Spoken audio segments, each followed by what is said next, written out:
Praise the lord. ఈరోజు మీకోసం జవం గల దేవుని మాట. ఇర్మియా గ్రంథము 1వ అధ్యాయము 5వ వచనము. గర్భములోని నేను నిన్ను రూపింపక మునిపే నిన్ను ఎరిగి తిని, నీవు గర్భము నుండి బయలుపడక మునిపే నేను నిన్ను ప్రతిష్ఠించి తిని.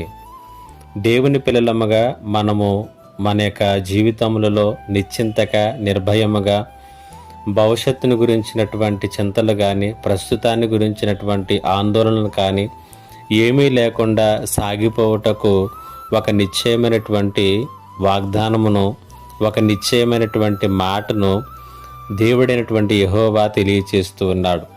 ఇర్మియా గ్రంథము 1వ అధ్యాయము 5వ వచనంలో ఇర్మియాతో మాట్లాడుచు అని చెప్పినటువంటి మాట ఏమిటంటే, నీవు గర్భంలో ఇంకా రూపింపబడక మునిపే నువ్వు ఎవరవో నాకు తెలుసు.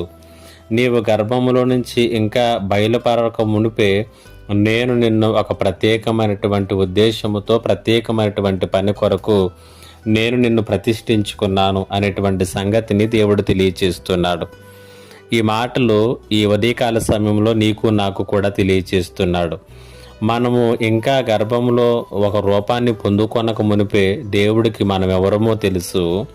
మనం ఇంకా గర్భములో నుండి బయటకు రాక మునిపే మన పట్ల జ్ఞానము కలిగినటువంటి దేవుడు ఒక ప్రత్యేకమైనటువంటి ఉద్దేశాన్ని, ప్రత్యేకమైనటువంటి చిత్తాన్ని కలిగి ఉన్నాడు అనేటువంటి సంగతిని మన యొక్క జీవితములలో అర్థం చేసుకోగలిగితే, గ్రహించగలిగితే మనము నిబ్బరముగాను నిశ్చింతగాను ఉండగలం. సర్వజ్ఞాని అయినటువంటి దేవునికి మన జీవితములు తెలుసు, మన జీవిత దినములు తెలుసు. ఈ జీవితములకు ఒక ఉద్దేశాన్ని, ఒక అర్థాన్ని ఇవ్వగలిగినటువంటి సర్వశక్తిమంతుడైనటువంటి దేవుని యొక్క చిత్తాన్ని ఎరిగి ఆ చిత్తములో మన జీవితములను కట్టుకుందాం. దేవుడి మాటల చేత మిమ్ములను బలపరచునుగాక.